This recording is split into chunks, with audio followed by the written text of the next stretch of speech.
Ay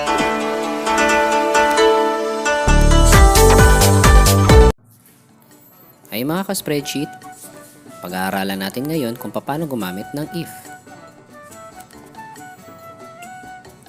Gumagamit ang if ng tatlong argument. Ang logical test, value if true, at value if false. Tama, actually, ang if ay true or false lang.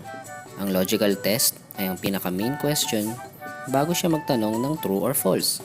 Ito ay pwedeng mathematical or non-mathematical na merong text. Subukan na nating i-apply. Halimbawa, kailangan nating i-identify kung pass o fail ang score base sa passing score na 85%. Gagamit tayo ng if. Ang logical test natin ay yung score sa cell C8. Is greater than or actually dapat greater than or equal to ang gagamitin natin dahil ang 85% ay passing pa din. Cell G4 which is yung ating passing score, pag true na ang cell C8 ay mas mataas o equal sa 85%, ilalabas niya ang value na nasa I8 which is pass. Or kung false naman or below 85% ay yung value sa I9 ang ilalabas niya which is fail. Enter. At nilabas niya ang value na pass dahil ang 87% ay mataas sa 85%. Pwede din namang irekta na pass at fail ang gagawin nating argument sa true at false. Basta lalagyan natin ito ng open and close quotation mark dahil text ito.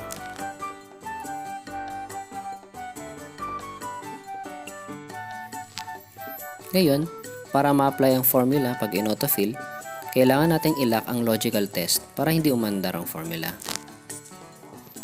I-click lang ang logical test value natin na G4 at pindutin ang F4 sa keyboard.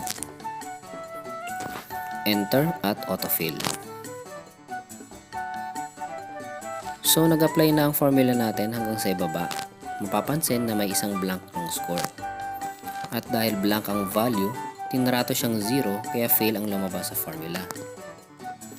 Ngayon, pwede tayong magdugtong ng isa pang if sa ating formula para kung blank ang value ng score ay NA ang ilalabas niya.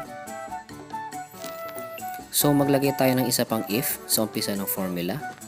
Logical test ay yung score kung ito ay blank. If C8 equals double quotation mark, ibig sabihin nito ay blank, comma, true. So kapag true na ang cell C8 ay blank, ilalabas nito ay NA. At dahil text ang NA, kailangan natin siyang ipaloob sa open and close quotation mark. Comma, false. Kapag false or kapag hindi blank ang cell C8, tsaka pa lang siya magpo-proceed sa original nating if na formula. Enter at autofill. Ayan, so nilabas na niya as NA yung may blank na score. Ngayon, sa commentary naman, kailangan ilabas niya na for retake lahat ng fail. So, gagawa tayo ng if formula na nakabase sa nauna nating if na formula din. So, if D8 equals pass, pwede natin gamitin ang reference natin sa cell I8 na pass, comma, kung true na pass nga ang nakalagay sa cell D8, ay blank lang ang ilalabas niya. Kung false naman or kung hindi pass ang nakalagay sa cell D8, ay ilalagay niya yung nakasulat sa cell I11 which is for retake. Enter. At mapapansin na blank na lang ang nakalagay dahil pass ang value ng cell D8. Pero pag in-autofill, lahat ng hindi pass ang nakalagay ay lalagay niya ng for retake. Kasali na ang NA. Ngayon, para hindi masali ang NA, pwede nating ulit dugtungan ng isa pang if ang ating formula.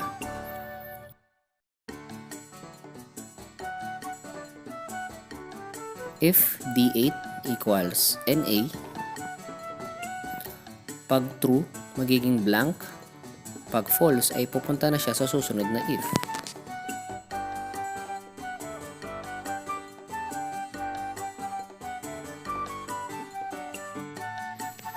At ayan, blank na ang komentaryo ng NA. So kagaya rin kanina, pwede na nating rektang ilagay ang text values basta nakapaloob sa open and close quotation marks. Pwede din natin balibaliktarin ang logic natin. Sa halip na pass ang logical test natin, pwede natin gawing fail at pagbabaliktarin din natin ang values ng true at false.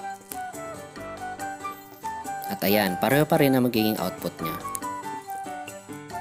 Napapansin nyo ba ang score na nasa dulo? 85% siya pero fail pa rin. Yan ay dahil ang original value niya ay 84.99%. Dahil binabawasan natin ng decimal, automatic siyang naka-round off. At since ang baseline passing score natin ay dapat 85%, i-consider siyang fail ng formula natin. Lipat tayo sa mga iba pang kondisyon ng if formula. Kapag nilaktawan natin ang value ng true at false lang ang nilagay natin, at kapag ang logical test niya ay aakma sa argument ng true, 0 ang i-return niyang value. Kung false naman ang lalaktawan natin na walang kama, false din naman ang i-return nito. Pero kung false na may kama sa dulo, maging true or false man ang sagot sa logical test niya, 0 ang i-return nito. Ayan, at sana may natutunan kayo mga ka-spreadsheet. Basic functionalities pa lang po yan ng if formula at marami pa tayong pwedeng i-apply na mas komplikadong mga logical test. Tabayanan nyo na lamang po sa mga susunod na video.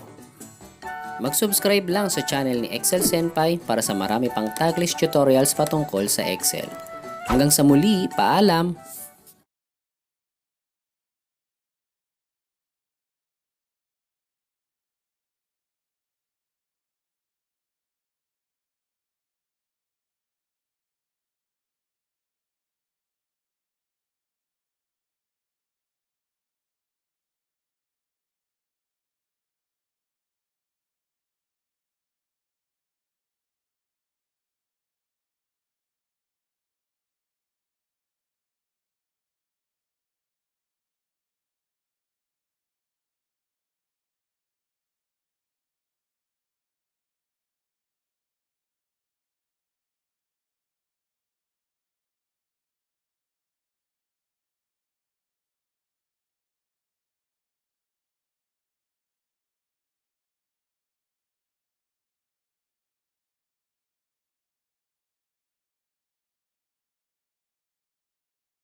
Ito ay pwedeng mathematical o yung may numbers or non-mathematical.